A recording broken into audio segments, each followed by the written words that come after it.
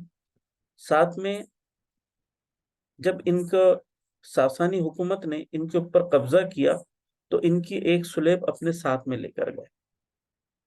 622 عیسوی سے 628 عیسوی کے درمیان بازنطینی حکومت کا گورنر ہرقل نے ایک اچھی خاصی فوج کے ساتھ واپس ساسانی حکومت پر حملہ کیا اور فتح حاصل کی، جس کا ذکر قرآن کے اندر سورہ روم کی 2 اور 3 آیت میں آتا ہے۔ تو یہ ہے سیاسی حالات جس کے وقت ظہور اسلام عرب کی حالات تھے۔ دوسری طرف عرب کے اوپر کسی اور کی حکومت نہیں تھی، جس کی وجہ سے عرب کے قبیلوں کے اندر خود مختاری تھی، یعنی وہ اپنی خارجی اور داخلی امور کے اندر خود مختار تھے۔ تیسرے یہ کہ ان کے اندر اسی وجہ سے حمیت، یعنی جس کو بولنا چاہیے حریت پسند ہے، اور اپنی قبیلے کی بڑی اہمیت حاصل کی اور حمیت رکھتے تھے۔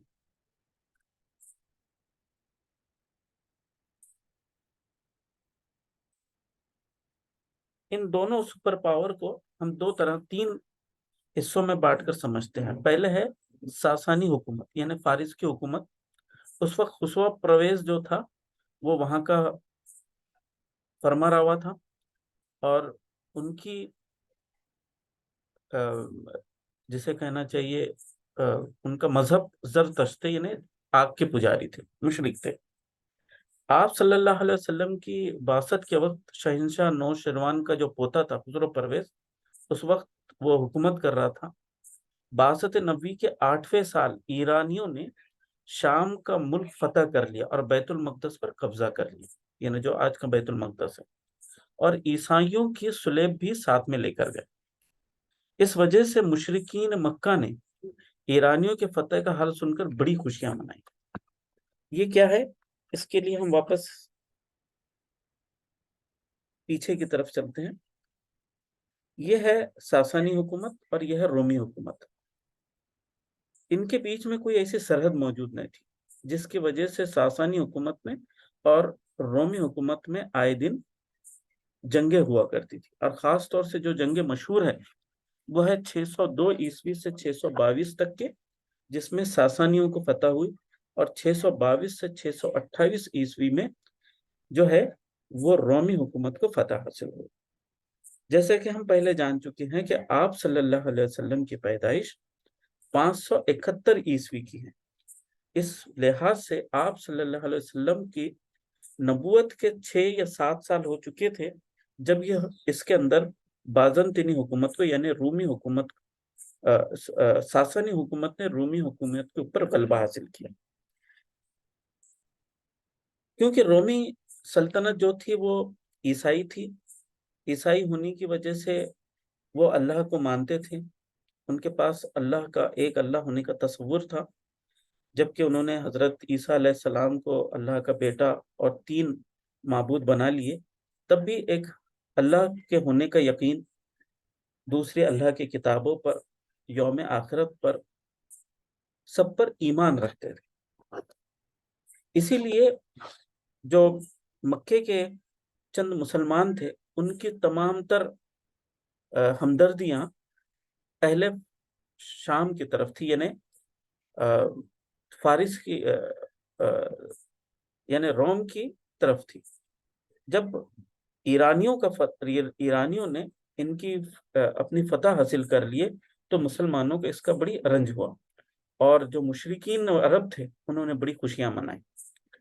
لیکن اللہ تعالیٰ نے سورہ روم کی آیت نازل فرمائی اور اس میں اطلاع دے دی کہ اگرچہ رومی اس وقت مغلوب ہو گئے لیکن چند سال کے اندر غالب ہو جائیں گے، اور ان آیات کی وجہ سے مسلمان بہت خوش ہوئے، مسرور ہوئے۔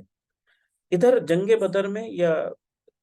بدر کے اندر کفار کو شکست ہوئی، اور دوسری طرف ساسانیوں کو روم سے شکست ہوئی۔ یہ حرف بحرف جو ہے پیشن گوئی، جو قرآن کی پیشن گوئی تھی وہ پوری ہوئی۔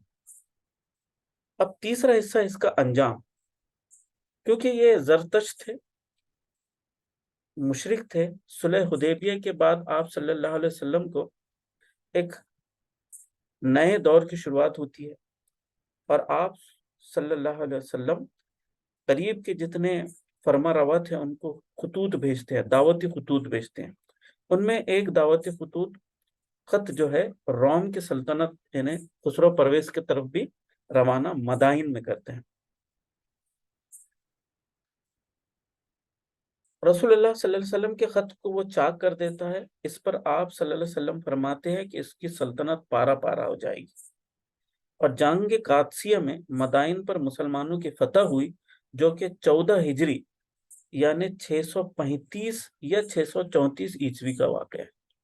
اس سے اندازہ لگا سکتے ہیں کہ 628 کے اندر ساسانیوں پر روم نے فتح حاصل کی، اور مسلمانوں نے مدائن پر یعنی اس کے کیپٹل کے اوپر 634 عیسوی میں فتح حاصل پائی، اور یوں پورے ساسانی حکومت کا خاتمہ 641 عیسوی تک کے ہو چکا تھا حضرت عمر کے دور میں۔ دوسری سپر پاور روم تھی۔ روم یعنی بیزنٹائن امپائر اس وقت ہرکل اس کا فرما روا تھا، اور ان کا مذہب جو تھا کرسچنٹی، عیسائی تھا، ایسٹرن آرتھوڈاکس تھا۔ یوں تو رومی حکومت کا مرکز جو تھا وہ اٹلی اور روما میں تھا۔ کچھ عرصے بعد رومی حکومت کے دو حصے ہو گئے، مغربی حصے کا دارالخلافہ تو شہر روما ہی رہا، مگر مشرقی حصے کا دارالخلافہ شہر قسطنطنیہ یعنی استنبول ہو گیا۔ مشرقی رومی حکومت بازنطینی حکومت کا حاکم ہرقل تھا، اور ایرانیوں سے فتح کے بعد ہرقل شام میں آیا ہوا تھا۔ یہ کب کی بات ہوئی؟ یہ ہوئی 628 عیسوی کے بعد، یعنی جنگ بدر اور صلح حدیبیہ ہو چکی تھی، اور آپ صلی اللہ علیہ وسلم کا قاصد ایک خط لے کے ہرقل کے شہر شام بھی پہنچا ہوا تھا۔ اتفاق سے اسی دور میں شام میں قریش کا ایک تجارتی قافلہ بھی وہاں موجود تھا۔ جب یہ خط یعنی آپ صلی اللہ علیہ وسلم کا دعوتی خط ہرقل کو پہنچا، تو اس نے دریافت کیا کیا کوئی عرب کا باشندہ یا مکے کا باشندہ یہاں موجود ہے؟ تو لوگوں نے بتایا کہ ایک قافلہ آیا ہوا ہے، اور قافلے کا جو سردار تھا وہ ابو سفیان تھے۔ اس وقت ابو سفیان سے وہ چند سوالات کرتے ہیں، اور سوالات ایک بڑی اہمیت کے حامل ہے جو اسی پی پی ٹی میں آگے آئیں گے۔ یہ تھی وہ دعوتی خط۔ تیسرا انجام، شروع کی جو جنگیں ہوئی روم کے ساتھ، وہ تو اس میں شام بھی فتح ہوا، شام نے بھی فتح حاصل کی، لیکن جو مسلمانوں کے ساتھ جو جنگیں ہوئی یا صحابہ کرام کے ساتھ میں جو جنگیں ہوئی، وہ تمام جنگیں تبوک کے موقع پر۔ تبوک کا جو حصہ ہے، جس کو اس سے پہلے ہم نے بتایا بھی کہ تبوک کہاں آتا ہے۔ آپ صلی اللہ علیہ وسلم نے حضرت اسامہ کے لشکر کو روانہ فرمایا، جو کہ بعد میں خالد بن ولید کے دور میں جنگ یرموک واقع ہوئی۔ یہ جنگ یرموک اور جنگ تبوک یہ ایک طرح سے روم کی حکومت کے خاتمے کا پیش خیمہ ثابت ہوئی، جس کے بعد ملک شام فتح ہوا۔ حضرت عمر کے دور میں فلسطین اور مصر بھی فتح ہوا، جس میں ابو عبیدہ بن جراح اور خالد بن ولید موجود تھے رضی اللہ تعالیٰ عنہ۔ مسلمانوں کو روم کے پائے شہر قسطنطنیہ پر فتح خلافت عثمانیہ میں ہوئی، یعنی وہ ترکی کی حکومت ترکی کے دور میں ہوئی، جو سے 1453 عیسوی میں واقع ہوا۔ یہ دور محمد ثانی کا ہے۔ یوں دونوں بڑی سپر پاور کا خاتمہ ہوا۔ حیات طیبہ کا مکی دور۔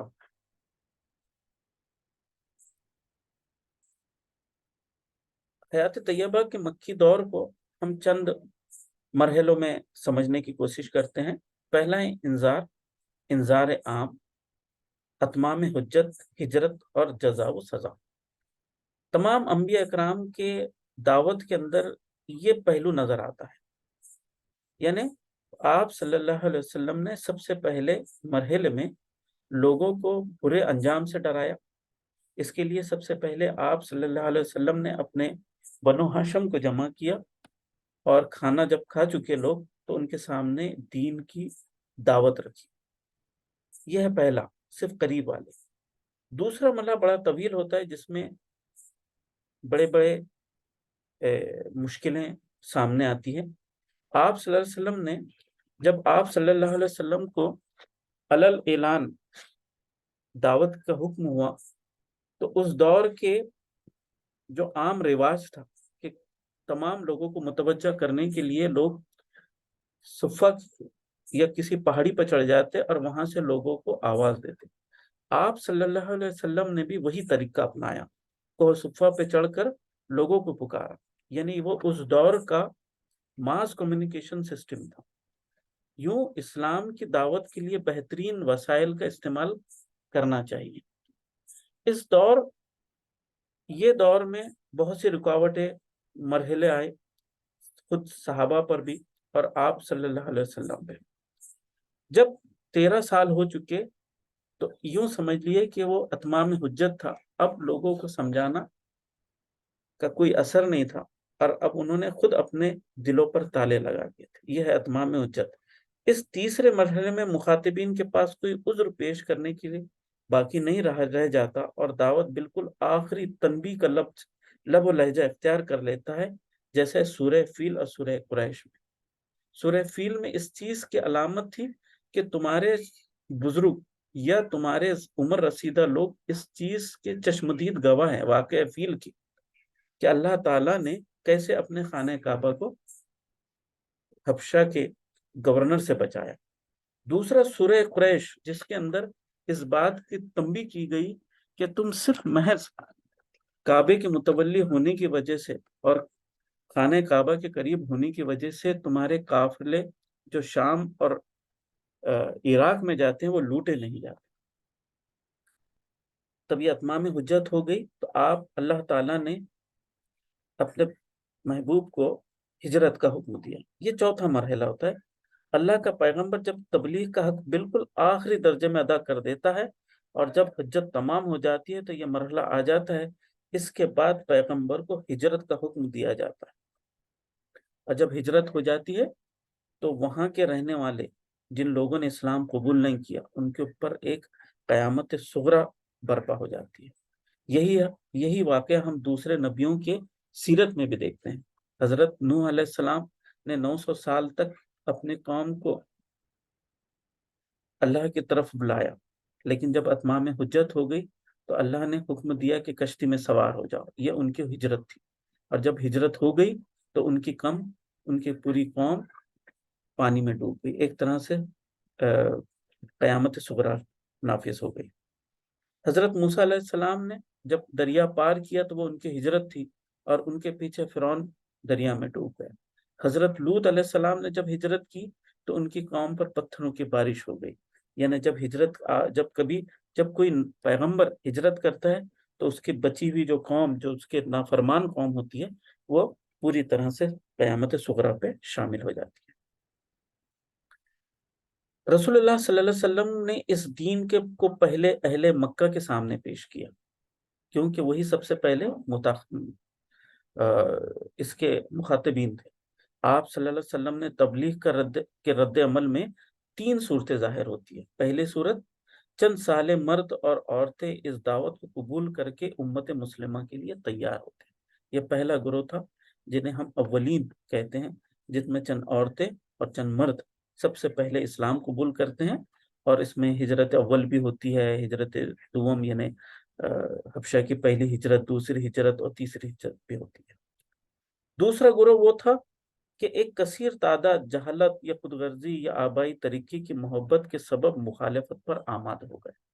عرب کے وہ قبیلے، عرب کے وہ سردار جن کو اپنی سرداری کھونے کا خوف تھا، محض اپنی سرداری کی وجہ سے، اور وہ یہ جانتے تھے کہ اگر ہم کلمہ طیبہ پڑھ لیتے ہیں تو اس کا مطلب یہ ہے کہ ہمارے تمام تر وسائل یا ہمارے تمام تر جو ایکٹیویٹی ہے وہ اللہ کے تابع اور آپ صلی اللہ علیہ وسلم کے تابع ہونا ہے. تو وہ ایک یا تو جہالت تھی یا خود غرضی تھی، اپنی سرداری چھیننے کا، اپنے مال اور تجارت چھیننے کا ان کو خوف تھا، یا پھر اپنے آبا و اجداد کی محبت میں کہ کیا ہمارے آبا و اجداد غلط طریقے پر تھے اس سبب کے بنا پر ان لوگوں نے اسلام قبول نہیں کیا۔ تیسرے، مکے اور قریش کے حدود سے نکل کر اس دین کی دعوت کی آواز نسبتاً زیادہ وسیع حلقے میں پہنچی۔ یعنی جب بیت عقبہ اول اور دوم ہوتی ہے تو مکے کو چھوڑ کر مدینہ منورہ، اس وقت جو یثرب تھا، اس میں دین کی دعوت بڑی تیزی سے پھیلتی ہے۔ یہ 3 رد عمل ہوئے ہیں مکی دور میں۔ یوں آپ صلی اللہ علیہ وسلم کو وحی کے ذریعے اللہ تعالیٰ حکم دیتا ہے کہ ہجرت کر جاؤ، تو آپ صلی اللہ علیہ وسلم 27 صفر یعنی 1490، جب نبوت کو 14 سال تقریباً ہو چکے تھے، 12 یا 13 دسمبر 622 عیسوی کو کے درمیانی شب آپ اور حضرت ابو بکر صدیق رضی اللہ تعالیٰ عنہ سفر کا آغاز کرتے ہیں۔ تو یہ ہے مکہ مکرمہ، اور یہاں آتا ہے مدینہ منورہ، یہ ہے بحر احمر۔ تو یوں شمال کی طرف سفر کرتے ہیں۔ آپ صلی اللہ علیہ وسلم 3 کلومیٹر پہلے جبل نور پہ یہاں تشریف فرماتے ہیں، اور بعد میں وہ راستہ اختیار کرتے ہیں جو معروف راستے سے ہٹ کر تھا۔ یہ جو سرخ کلر ہے یہ معروف راستہ ہے، جبکہ یہ جو کریم کلر نظر آ رہا ہے یہ آپ صلی اللہ علیہ وسلم کا اختیار کیا ہوا راستہ ہے، کیونکہ یہ ایک سیرت کا پہلو ہے جس کو کسی دوسری پی پی ٹی میں انشاءاللہ کور کیا جائے گا۔ حیات طیبہ صلی اللہ علیہ وسلم کا مدنی دور اور نیا معاشرہ۔ حیات طیبہ کی مدنی عہد کو 3 مرحلوں میں تقسیم کیا جا سکتا ہے۔ پہلا مرحلہ جس میں فتنے اضرابات برپا کیے گئے، اندر سے رکاوٹیں کھڑی کی گئی، اور باہر سے دشمنوں نے مدینہ کو صفحہ ہستی سے مٹانے کے لیے چڑھائیاں کی، یہ مرحلہ صلح حدیبیہ پہ ختم ہوتا ہے۔ ادھر جب مکہ کو مشرکین مکہ کو پتہ چلا کہ چند لوگ اور جن لوگوں نے اسلام کو قبول کیا وہ ہمارے ہاتھ سے بچ گئے، ہمارے ہاتھوں سے نکل کر مدینہ منورہ میں پہنچ کر وہاں سکون لے لیا، تو ان لوگوں نے یہ پلان بنایا کہ کسی بھی طرح سے ہم مدینہ منورہ پہ چڑھائی کرتے ہیں، یا پھر کئی رکاوٹیں۔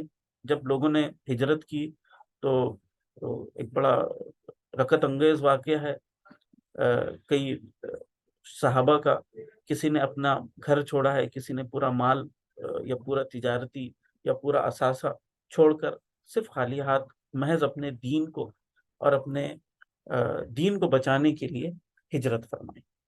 دوسرا مرحلہ جس میں بت پرست قیادت پر فتح یعنی مکہ پر ختم ہوتی ہے، فتح مکہ پر ختم ہوتی ہے۔ پہلا مرحلہ صلح حدیبیہ ہونے پر جنگ بندی امن کا ایک ٹریٹی ہو جاتی ہے، لیکن وہ ٹریٹی کو خود مشرکین عرب ہی توڑ دیتے ہیں، اور یوں آپ صلی اللہ علیہ وسلم مکے کو فتح کرنے نکلتے ہیں، اور یوں جو دوسرا مرحلہ ہے جس میں بت پرست جتنی جو قیادت تھی وہ پوری طرح سے ختم ہو جاتی ہے۔ تیسرا مرحلہ جس میں خلقت اللہ کے دین میں فوج در فوج داخل ہوئی، اس دور میں مدینہ منورہ میں قوموں اور قبیلوں کے وفود کی آمد، کیونکہ جو عرب قبائل تھے پورا قبیلوں کے اندر بٹا ہوا تھا، جو دوسرے قبائل تھے اندرون عرب کے یا مضافات کے جتنے قبائل تھے وہ ویٹ اینڈ واچ کی پالیسی اختیار کیے تھے کہ دیکھتے ہیں کہ مکے کے ساتھ ان کا کیا رویہ ہوتا ہے۔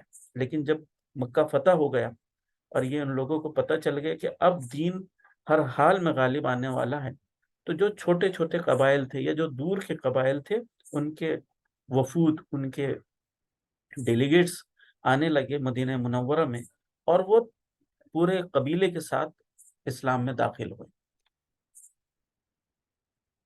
یہ ہے تیسرا دور۔ یہ ہے 624 عیسوی کا نقشہ، جس میں یہ عرب پینسولا ہے، ایک طرف ساسانی حکومت ہے، دوسری طرف روم کی حکومت ہے، اور یہ ہے مدینہ منورے کی چھوٹی سی ریاست، اسلامی ریاست جو وجود میں آتی ہے، یہ مکہ مکرمہ اور یہ مدینہ منورہ۔ بادشاہوں کے نام خطوط۔ 6 ہجری کے آخر میں آپ صلی اللہ علیہ وسلم جب حدیبیہ سے واپس تشریف لائے تو آپ صلی اللہ علیہ وسلم نے مختلف بادشاہوں کے نام خود خط لکھے، خطوط لکھے، انہیں اسلام کی دعوت دی۔ ان میں خطوط ویسے تو 6 ہے، میں نے 4 ہی کا یہاں ذکر کر رہا ہوں کہ نجاشی کے نام خط لکھے، مفوکش صاحب مصر کے نام، شاہ فارس خسرو پرویز کے نام، اور قیصر شاہ روم کے نام۔ جب قیصر یعنی رومی حکومت کے سربراہ کے پاس، جب اس وقت ہرقل تھا، ہرقل کے پاس جب خط پہنچتا ہے تو اوپر بھی ذکر ہو چکا کہ ایک تجارتی قافلہ شام میں موجود تھا، اور یوں تجارتی قافلے کا جو سربراہ تھا ابو سفیان، ان سے کچھ کنورسیشن، کچھ کوشچنس اور آنسرز ہوتے ہیں، سوالات ہوتے ہیں۔ ان سوالات اور جوابات کا ذکر تمام سیرت کی کتابوں میں ہے جو بڑے اہمیت کے حامل ہیں۔ وہ سوالات کیا تھے؟ ہرقل سوال کرتا ہے کہ ابو سفیان سے، پہلے تو وہ پوچھتا ہے کہ تم میں سے کون ان سے سب سے قریب ہے، یعنی آپ صلی اللہ علیہ وسلم سے قریب تر رشتہ داری میں کون؟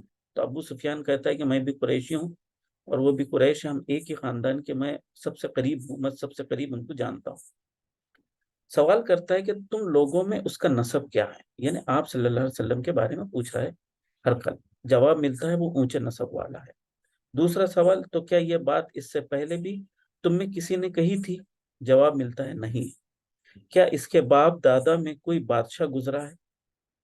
ابو سفیان جواب دیتے ہیں نہیں۔ اچھا، تو بڑے لوگ اس کی پیروی کر رہے ہیں یا کمزور لوگ؟ جواب ملتا ہے کمزوروں نے۔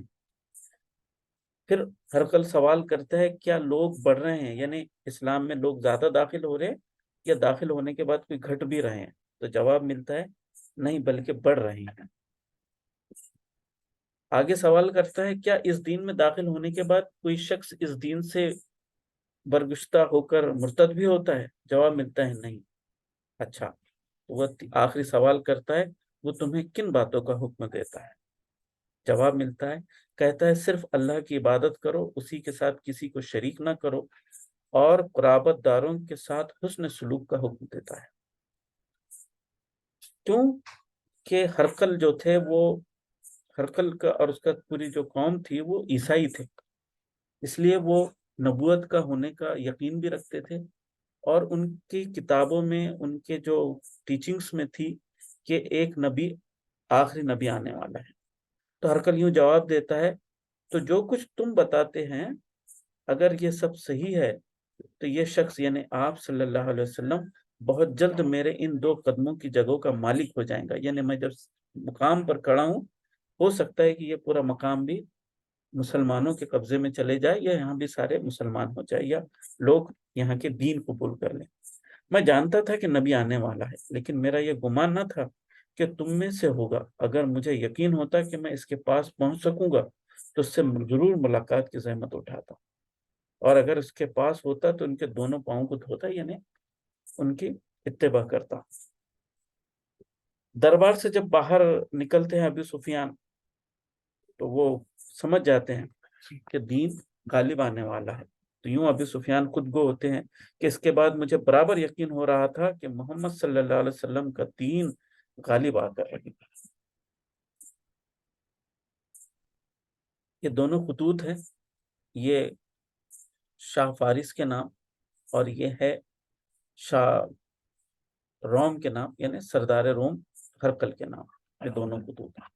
ہرقل کے نام جو خط ہے اس کے اندر ایک بڑی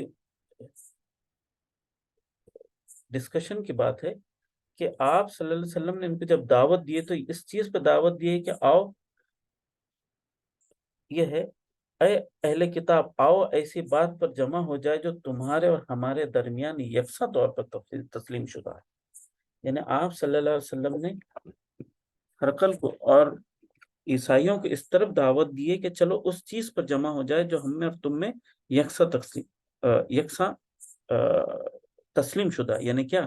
اللہ ایک ہے، یوم جزا، یوم آخرت کا تصور، اللہ کی کتابوں پر ایمان، اس کے فرشتوں پر ایمان، اور قسمت کے اچھے اور برے ہونے پر ایمان، وہ تمام ایمان کی چیزیں جو ہے ہم تم میں تسلیم شدہ ہے، یکساں ہیں، تو کیوں نہ ہم ایک ساتھ آ جائیں۔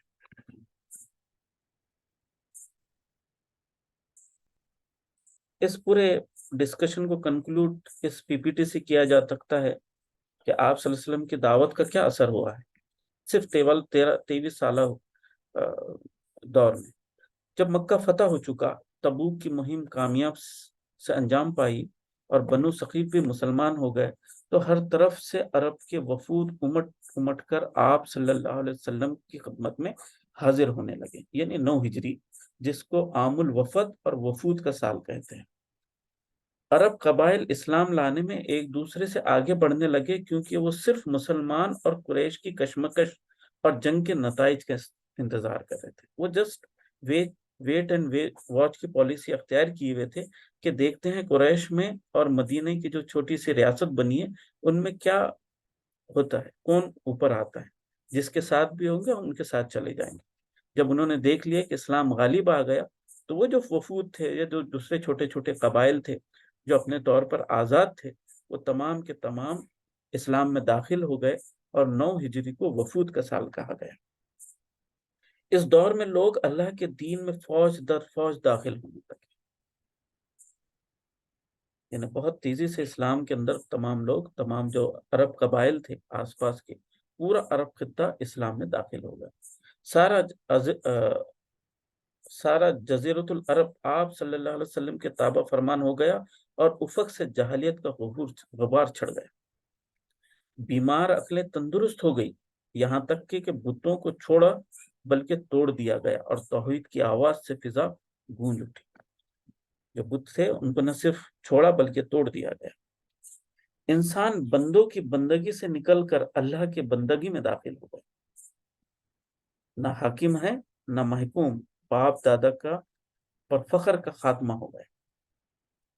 اب عربی کو اجمی پر اور اجمی کو عربی پر، گورے کو کالے پر کوئی برتری نہیں رہی، بلکہ برتری کا معیار صرف تقویٰ ٹھہرا. جزیرۃ العرب نے ایک ایسی بابرکت اٹھان کا مشاہدہ کیا جس کی نظیر انسان وجود کی کسی دور میں نہیں ملی. یہ ہے آپ صلی اللہ علیہ وسلم کی دعوت اور عرب کا سیاسی اور معاشی صورتحال. یہ 632 عیسوی کے اندر یہ اتنا جزیرۃ العرب میں مسلمان پوری طرح سے اسلام، اتنے حصے کے اندر جتنے لوگ تھے وہ اسلام قبول کر چکے. جزاک اللہ.